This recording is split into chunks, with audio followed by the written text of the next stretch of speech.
நானும் ஒரு பாட்டு எழுதினேன். உம்மை விட்டு விலகும் செயல் செய்த நாள் உண்டு, உம்மை காயப்படுத்தும் வார்த்தை பாவம் செய்ய காலம் கேட்ட துரோகி நான் சொல்லிட்டு ஒரே வெட்டு வெட்டு ஒரே வெட்டு. ஐயோ இப்படி நான் எழுதுறேன்னா சர்ச்சு மக்களை ஏற்கனவே ஒரு மாதிரி பார்த்துட்டு இருக்கிறாங்க ஆரம்பத்தில். இப்போ இந்த பாட்டை பாடின அதோட முடிஞ்சு, அவனே சொல்லிட்டு அவனை கீழே போடு, அவ்வளோதான், அதோட முடிஞ்சு சொல்லிட்டு ஒரே வெட்டு. வெட்டும்போது ஆவியான பேசுகிறார், இங்கே பாரு உண்மைதானே ஆண்டவரே. அப்போ நான் சொன்னேன், ஆண்டவரே இதை நான் வெளியே பாடவே மாட்டேன், இதெல்லாம் உங்களுக்கு ஒன்று, இது எனக்கும் உங்களுக்கும் மட்டும் அப்படி சொல்லிட்டு ஒரு குறிப்பிட்ட ஒரு ஊருக்கு அப்பா கூட மீட்டிங் போகிறேன். மீட்டிங் போகும்போது அங்கே வந்து திடீர்னு ஒர்ஷிப், அப்போல்லாம் ஒர்ஷிப்லாம் அந்த அளவுக்கு வெளியே, திடீர்னு நீ ஒர்ஷிப் பண்ணணும்னு சொல்லிட்டாங்க. எனக்கு கையும் ஓடல காலம் ஓடல, பாட்டு வேறு வரல. இந்த பாட்டு நான் எழுத டீலிங் என்னென்னா இது எனக்கும் உங்களுக்கு மட்டும், வேறு யாருக்குமே அதுவரை தெரியவே தெரியாது. எடுத்து வாயை திறந்து பாடும்போது ஏனில் என்ன கண்டீர், இனி நிறுத்தவும் முடியாது ஆண்டவரே. அவன் அப்படி பாவம் செய்ய காலம் அப்படி பாடி முடிச்சுட்டு விட்டாச்சு. விட்டுட்டு பாடா இது வேற வெளியூர் வெளிமக்கள் யாருக்கும் தெரியாது, அப்படி விட்டுட்டு வார அவங்க அந்த பாட்டை ரெக்கார்ட் பண்ணி திரும்ப திரும்ப போட்டுட்டு இருக்கிறான். ஆமென் ஆமென். ஒருத்தர் மெதுவாக வந்தார். கொஞ்சம் லேட்டர் இந்த பாட்டெல்லாம் ரிலீஸ் பண்ணதுக்கப்புறம், பிரதர் இப்படி ஒரு பாட்டு கேட்டு ரொம்ப நல்லா இருந்தது. ஏன்னா உடனே ஒரு டவுட்டு, என்ன அப்படி என்ன பாவம் செய்ய காலக்காட்டிக்கு. ஆமாம், ஆனால் நம்ம மக்களுக்கு எது எது அறிந்து கொள்ள அவருக்கு அது வந்து அவளை தாங்கவே முடியல. ஆமாம், அப்படி என்ன எனக்கு தெரியும் இப்படி கேட்பாங்க. அதனால தான் ஆண்டவரே இந்த லாபானின் தத்தளிப்பு, லாபானின் கட்டுப்பாடு யாக்கோபுக்கு முடிந்து அவனுக்கு விடுவிக்கப்பட, அவன் ஆசீர்வதிக்கப்பட காரணத்தில் ஒன்று, முக்கியமான காரணத்தில் ஒன்று என்ன அப்படின்னா, லாபான் யாக்கோபை ஏமாத்தினது போல யாக்கோபு யாரை ஏமாத்தல, லாபானை ஏமாத்தல. என் விஷயத்தில் தேவன் தலையிடணும்னா ஒருத்தங்க எனக்கு செய்கிறது போல நான் செய்யாமல் இருக்கணும், அவ்வளோதான். அவங்க என்கிட்ட முகத்தை உம்முன்னு வச்சாங்க, நான் அவங்கள்ட்ட முகத்தை உம்முன்னு வச்சேன், முடிஞ்சிட்டு ஆண்டவர் நீர் பார்க்கலையா, பார்த்தேன், இதுக்கு அவன் மூஞ்சே பரவாயில்ல. நம்முடைய அமைதி தான் தேவன் இடைபடுவதற்கான இடம். இவன் இப்படியே ஏமாத்துறான் பாரு, நான் நைட்டோட நைட்டாக அவ்வளோ ஆட்டுக்கும் பெயிண்ட் அடிக்கலைன்னா பாரு. அவங்ககிட்ட ஒரு தீங்கு கிடையாது. லாபான் விஷயத்தில் யாக்கோபு கிட்ட ஒன்றுமே கிடையாது. யாக்கோபு ஒன்னே ஒன்று நடந்துச்சு, அது யார் எடுத்துகிட்டு வந்தா தெரியுமா, ராகேல். அந்த விஷயம் யாருக்கு தெரியாது, யாக்கோபுக்கு தெரியும். அதனுடைய பலனை யார் வாங்கிட்டா, ராகேல் வாங்கிட்டா. அவள் எங்கே போகலை, கானானுக்கு போக வழியிலே அவள் கதை முடிஞ்சிட்டு. வழியில் கானான் அவளுக்கு மைண்டில் கிடையாது. மைண்டில் வந்து லாபானுடைய விக்கிரகம், லாபானுடைய விக்கிரகம் யார்கிட்ட இருக்குதோ அவங்களுக்கு தான் லாபானுடைய எல்லா சுதந்திரத்தின் மேலும் அதிகாரம். அதனால் பார்த்தா இவர் அங்கே போகிறாரு, அங்கே ஏசா அடிக்கிறானா கொல்றானானே தெரியாது. ஏசான்னு தெரிஞ்சதும் நம்ம ஓடி வந்துடணும், இங்கே வந்து பஞ்சாயத்து தலைவர் ஆயிடணும், அதாவது அந்த வீட்டுக்கு பிரசிடெண்ட் ஆயிடணும். அதனால் விக்கிரத்தை தூக்கிட்டு வந்துட்டா, அவள் லைஃப் முடிஞ்சு. நம்ம இம்மைக்குரியதை மனசில் வச்சுட்டு கானான் சொல்லிட்டு நடந்தாலும் நம்மளால் எங்கே போக முடியாது தெரியுமா, கானானுக்கு போக முடியாது. லேயாள் ஸ்கோர் பண்ணது இங்கே தான், ராகேல் கதை முடிஞ்சது இங்கே தான். ராகேல் உள்ள என்ற வழியிலே முடிஞ்சிட்டு, கடைசியில் முற்பிதாக்கள் வரிசையில் கல்லறை வைக்கும்போது ஆபிரகாம் பக்கத்தில் சாராள், அப்புறமா ஈசாக்கு ரவேக்காள், அப்புறமா யாக்கோபு லேயாள். ஆமே, லேயாளை விட அதிகம் நேசிக்கப்பட்டது யார் தெரியுமா, ராகேல். ரொம்ப வேதத்தில் தேவன் பிறக்கும் போதே ஒருத்த மேலே ஓவர் லவ் வச்சார் ஒரு ராஜா. யார் சொல்லுங்க பார்க்கலாம், சாலமோன். Over love. தாவீது மேலே கூட இப்படி அன்பாக இருந்தது சொல்லலை. ஆனால் சாலமோன்னாலே அவருக்கு வந்து, அவங்க சாலமோன் கூப்பிட்டா இவர் எப்படி கூப்பிடுவார் தெரியுமா, அவனை ஜெடிடியா அப்படிம்பார். Over love, over love. ஆனால் ஒன்றும் இல்லை, இம்மைக்குரியதை உள்ளே வச்சுட்டான், இம்மைக்குரியதை உள்ளே கொண்டு வந்துட்டான். தேவ அன்பு நிறைய இருக்குது நம்ம மேலே. ஆனால் நம்ம மனசில் என்ன இருக்கிறது ரொம்ப முக்கியம். நான் வந்து லாபான் எனக்கு பண்ணது மாதிரி நானும் பண்ணிட்டு கர்த்தர் எனக்கு நீதி செய்வார்னு கேட்டால் தத்தளிப்பின் பாத்திரம் லெவல் கூடிட்டு தான் இருக்கும். என்றைக்குமே கர்த்தர் தலையிடணும்னா நான் ஒரு காரியத்தில் ஒரு ஒரு என்ன அவருக்கு வந்து ஒரு காரியத்தில் கிளாரிட்டியாக இருக்கணும். என்ன தெரியுமா? இவன் அவனுக்கு தீங்கு செய்யலை, இவன் அவன் பண்ணது மாதிரி பண்ணல, அவன் உழைச்சிட்டு தான் இருக்கிறான். அதான் சொல்லுங்க, என் பிரயாசத்தை பார்க்குறான். இங்கே நான் ஏன் உழைக்கணும், இங்கே நான் ஏன் செய்யணும், இங்கே நான் ஏன் செயல்படணும் அப்படி சொல்லிட்டு யாக்கோபு உட்காரல.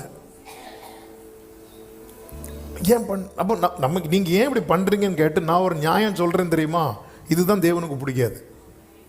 அதன் அர்த்தம் என்ன? நான் சொல்கிறேன் நியாயம் எப்படி இருக்குது தெரியுமா, அவங்க எனக்கு இப்படி பண்ணாங்க அதனால் நான் அவங்களுக்கு பண்ணேன். மோசையும் ஆரோனும் மிரியாமும் பேசினதுக்கு, மோசைக்கு விரோதமாக பேசினதுக்கு கர்த்தர் தலையிட காரணம் என்ன தெரியுமா? மோசை எப்படி இருந்தார் தெரியுமா? சாந்த குணமுள்ளவனாக இருந்தான். நம்முடைய குணம் அந்நிய பாஷை பேசும்போது எழுதப்படாது. நம்முடைய குணம் இப்படிப்பட்ட சண்டை வரும்போது தான் ஒரு ஒன்று. ஆமேன் ஆமாம். சில பார்க்குறாங்க இந்த லாபானை விட்டு போக மாட்டேங்க, உள்ளே கடந்து. ஆமாம், ஹல்லேலூயா.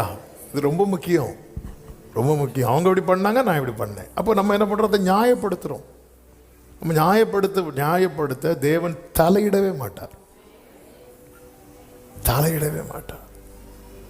அதான் சொல்ல, நான் என் கையில் ஒன்றுமே லாபான் விஷயத்தில் யாக்கோபு வந்து நீதிமான், அதனால் கர்த்தர் தலையிட்டார். ரெண்டாவதாக யாக்கோபுக்கு யாரால தத்தளிப்பு தெரியுமா? ஏசாவால. ஆமென். ஆதியாகமம் 32வது அதிகாரத்தின் 6-7 வசனங்கள். யாக்கோபு ஏசாவின் இடத்துல ஆட்களை அனுப்பி விடுறார். ஆட்களை அனுப்பி நான் வரேன் அப்படி சொல்லிட்டு நீங்கள் போய் சொல்லுங்க அப்படி சொல்லும்போது அந்த ஆட்கள் திரும்பி வராங்க.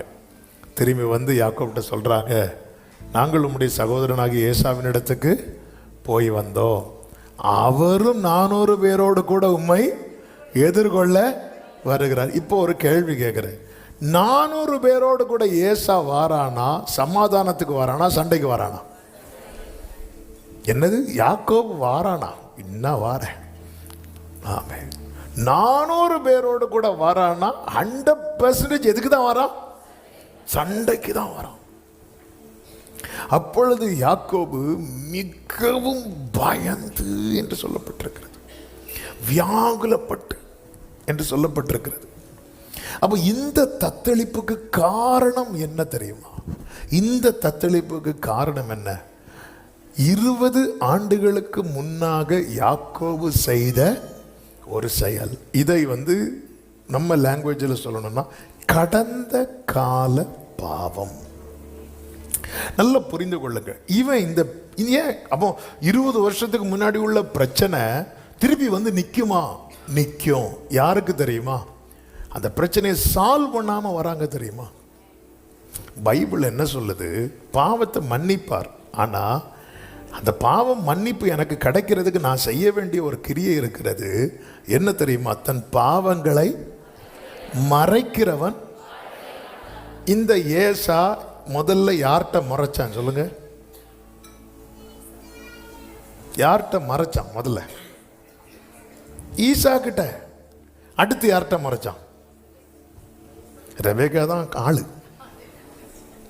அடுத்து யார்கிட்ட மறைச்சான்? ரெண்டாவது அவன் யார்கிட்ட பேசினான் சொல்லுங்க பார்க்கலாம்?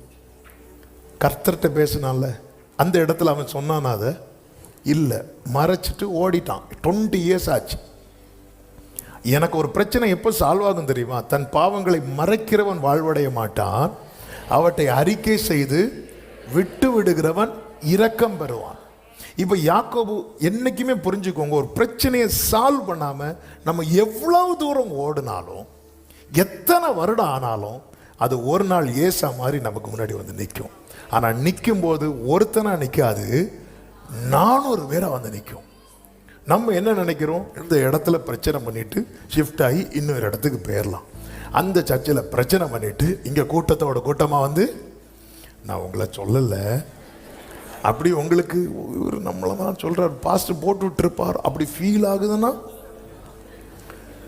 எங்கே ஓடி போனாலும் எங்க ஓடி போனாலும் ஒரு பிரச்சனையே சால்வ் பண்ணாம ஒருத்தங்களை ஏமாத்திட்டு இன்னொரு இடத்துல வந்து எவ்வளவு நல்லவங்களா வாழ்ந்தாலும், பரிசுத்த வாட்டியா வாழ்ந்தாலும், ராகேலும் லேயாலயம் கட்டினாலும்,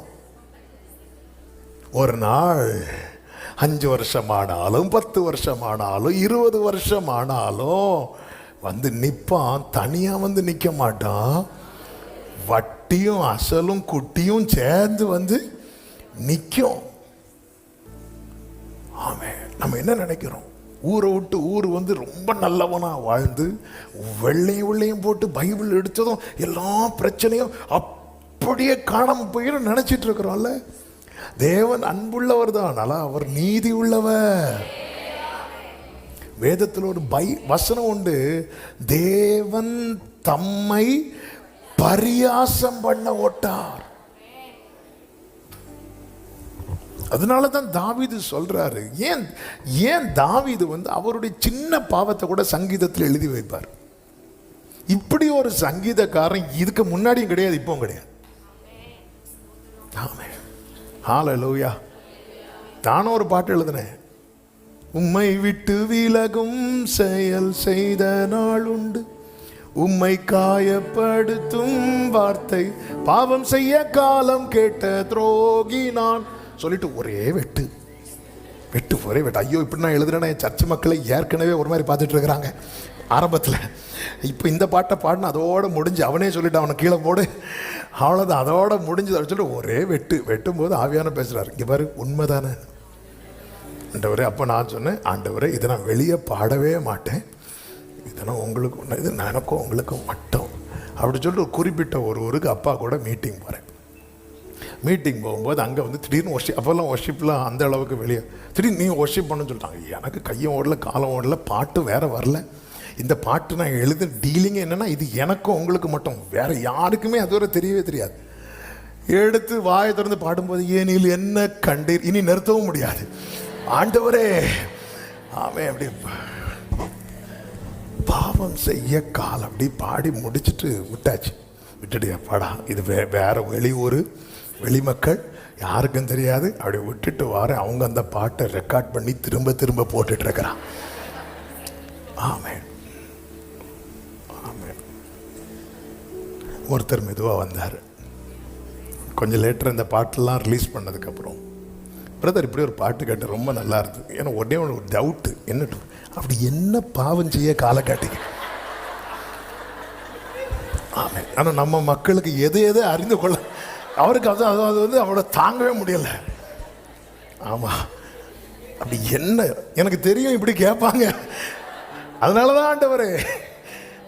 ஆனால் அந்த விஷயத்தில் வந்து ஒருத்தருக்கு நெஞ்ச அழுத்தத்தை பாராட்டணும். யாருக்கு தெரியுமா? தாவீது அடிக்கிறார் அடி. அக்கிரம விஷயங்கள் என்னில் மிஞ்சி வல்லமை கொண்டது. யாராவது ஒரு நபர் சொல்லுவாங்களாங்க, ஒரு பாஸ்டர் இப்படி ஒரு வேர்டை யூஸ் பண்ணுவாங்களா? யாராவது? அவர் சொல்றாரு, அவர் ஸ்கோர் பண்ண ரீசனே எதையுமே மறைக்கல. ஆண்டவருக்கு முன்னாடி நான் பாடுறாப்பா, நீர் அக்கிரமத்தை கவனித்திருப்பீரானால் யார் நிலை நிற்பான் ஆண்டவரே? நம்ம இதெல்லாம் விட்டுட்டு அப்படியே உள்ள மறைச்சு வச்சுட்டு தப்பு பண்ண மாட்டோம் அதுக்கப்புறம்.